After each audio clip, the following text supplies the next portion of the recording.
Ito nga pala si Toto, isang mekaniko ng mga motor.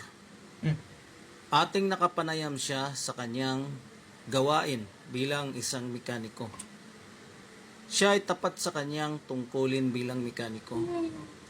Hindi niya pinagsasamantalahan ang kanyang mga kliyente at hindi niya sinisingil ng sobra-sobra ang mga ito. At liban pa doon, ay nagtatrabaho siya ng maayos. Kahit hindi nasakop sa napag-usapan, pagka nakita niyang dapat ayusin, ay ginagawa niya na. Yan si Tuto, may malasakit sa kanyang kapwa, hindi lang puro pera-pera. mamalasakit sa kapwa, no? Tapos yung ibang customer, walang malasakit sa'yo. Yung napagtutunan na pag-aralan mo ng ilang taon, pag ginawa mo ng mga ilang minuto lang, tataas yung kilay kasi akala nila sobrang dali lang. At ang sabi pa niya, di baling matatagalan siya sa trabaho, basta bago niya bitawan, talagang sure ball sigurado, hindi yung pabalik-balik ang customer, ang kliyente. Tama. At hindi naman ganun kadali ang kitain ang pera para ipanggastos sa motor, Kaya nga, parang doktor siya. Pag marunong ka mag-maintenance, mag-ingat sa motor mo, hindi talaga babalik basta-basta yan doon sa shop. No? Sa ibang customer ko, mas gusto ko, hindi ko muna nakikita eh. Kasi, ibig sabihin, maganda yung gawa namin. Eh, paano naman ko ibang sira? Hindi babalik talaga yun. Hmm. Move tayo. Kaya pagka siya nagtatrabaho, talagang pulido, Tinitingnan niyang mabuti kung ito bagay ayos na ayos bago niya ito isara. Yan si Toto, isang magandang halimbawa sa mga mekaniko. Ang sabi pa nga niya hindi niya raw talaga target puro pera lang ang kanyang habol, kundi mapasaya niya ang kanyang mga customer. At ito Yes, tama eh. Yung mga mabubuting puso na mekaniko.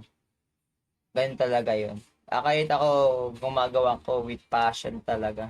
Kasi gusto ko yung pagme-mekaniko. Siyempre, dahil gusto mo yung mekaniko, may skill ka doon, may talent ka.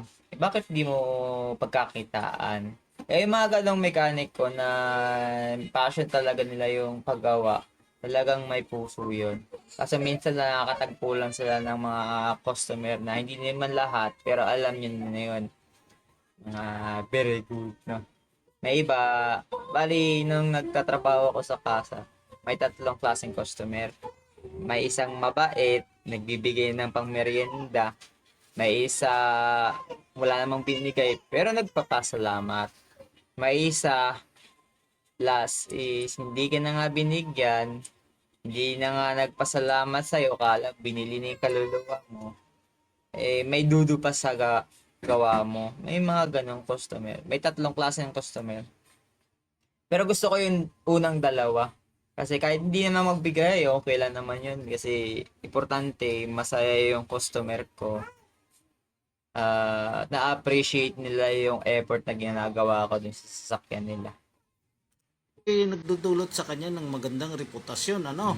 At dumadami ang kanyang customer sapagkat mga tao pinagsasabi ang kanyang mga magagandang ginagawa, Mm. Yan si Tuto. Kaya sa mga mekaniko dyan, gayahin nyo si Tuto, Hindi lang puro pera-pera, hindi mo pagsamantala sa kapwa, kundi Yan talaga yung mga mindset ng mga customer, no? Pag may mekaniko, isip agad nila pagsasamantala. Pero hindi ko sinasabi na walang may nagsasamantala. Kasi kahit naman yung mga customer, meron naman ganyan, di ba? Hindi lang naman sa mekaniko. Swerte mo, kung nakatagpo ka ng mabuting mekaniko at mabuting customer, maganda ang buhay. Eh, ang maganda na nga lang, magtagpo yung garapal ng mekaniko tsaka garapal na customer, di ba? trabahong totoo. Ayan, hindi siya nagugutuman. Napakarami niyang kita araw-araw. Dahil pila-pila ang kanyang mga customer dahil nagtatrabaho siya ng maayos. Yan si Mm. Toto, isang mabuting mekaniko. Ayan, tinatrabaho niyang maigi ang mga Mabuting mekaniko at mabuting kliyente. pinapagawa sa kanya. At nagbibigay siya ng mga babala sa maaari ng masisira sa mga pyesa. At nagbibigay din siya ng magandang payo kung paano protektahan ang iyong motor na hindi masira, Marami siyang binibigay na payo sa mga motorista na mga nagmumotor para maalagaan ang kanilang mga sasakyan. Ano? Yan ang malasakit ng isang mekaniko. Hindi na naman tala ng mga rider na hindi naman kalakihan ang kita. Tinatrabaho niya itong maigi, nililinis niya.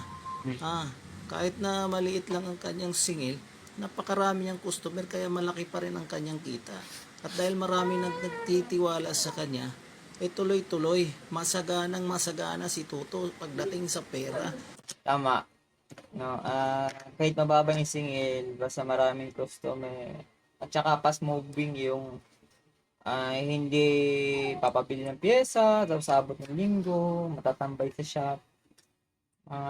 Ano lang, maganda yung ano yung Toto. Kaya swerte na si Toto kasi siguro sa paligid niya na mga mabubuting customer rin nandun sa kanya. Tapos mabuting mekaniko din siya. Ganyan, magandang buhay. Dahil hinahanap siya eh. Kahit na maraming nakapila o hindi man matapos sa araw na yon, abagay nag-aantay sa kanya yung nagpapagawa. Dahil binabalikan talaga siya, gusto sa kanya magpagawa. Dahil sulit na sulit, saka hindi ka mamomroblema dahil hindi niya naman bibitawan ng iyong motorsiklo na talagang alanganin pa. Ayan si Toto, isang mekaniko ng mga motorsiklo na hindi kagaya ng karamihan na mapagsamantala sa kapwa. Kahit hindi sira, Hindi mo pagsamantala, paano yung customer na pagsamantala? sabihing sira. Kahit hindi naman kasama sa piyesang papalitan, sasabihin dapat na itong palitan. Kaya yung mga rider na walang alam, kawawa, mapapasuka na lang ng pera. Pero ibahin niyo si Tuto, kung pwede pa, gagawan niya ng paraan na yun tatagal pa. Kumbaga hindi patapon. Hindi patapon ng mga bagay na pwede pa at hindi mapagsamantala. Yan ang magandang gawain ng isang mekaniko. Okay pa, So, ito nga. next, no? Ito yung mga yung mga comment. No? Shoutout natin to si Sir Cabo to. Baka siya yung nagbibideo. Tapos yung yung mekaniko niya, yung talagang trusted mekaniko niya. Tsaka posible yung sasakyan na yan, yung motor na yan, is Scania. So, next.